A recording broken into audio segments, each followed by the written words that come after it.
Le pape est l'une des personnalités les mieux protégées de la planète. Dans l'avion qui le ramène au Vatican, l'homme de 85 ans paraît épuisé. Des visiteurs de partout dans le monde ont marché dans les rues de Québec à l'occasion de la visite du pape François. Pape François. Il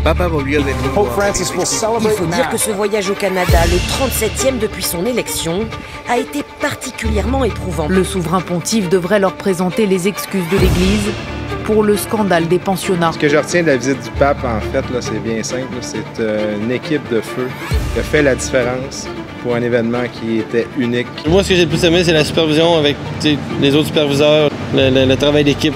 Je pense qu'à travers toutes les journées qu'on a vécues, le mot qui ressort, c'est adaptation. Alors, on a dû improviser à tous les jours. On a dû faire en sorte de changer nos plans à la dernière minute.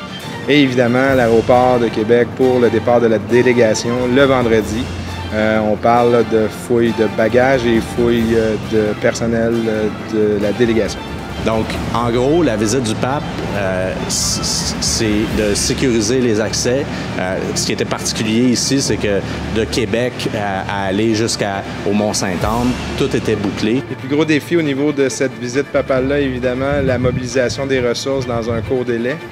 S'assurer aussi de bien déployer nos ressources sur le terrain. Bien, en ayant peu d'informations, pour être très honnête, on a réussi à faire des tours de force et réaliser un succès incroyable avec cet événement. J'ai travaillé avec plusieurs organisations, les corps de police, les spots techniques qui étaient présents sur place.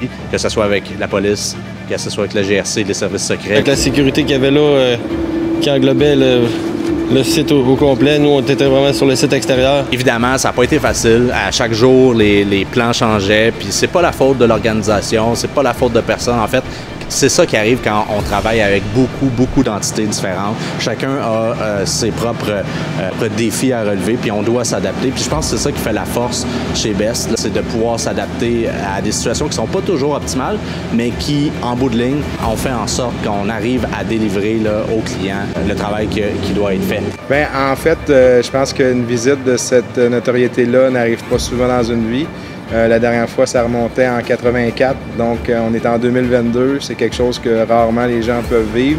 Puis on a eu la chance de le vivre et de faire la différence dans cet événement. Ce que j'aimerais dire au nom de l'organisation de Gardewell Best ainsi qu'en mon nom personnel, un immense merci à tous les ressources qui ont travaillé sur ce dossier. Encore une fois, un succès global grâce à vos efforts. Merci aussi pour votre patience. Vous le savez, ça n'a pas été toujours évident dans les dernières heures, mais vous avez su composer et c'est fort apprécié. On se revoit dans un prochain événement.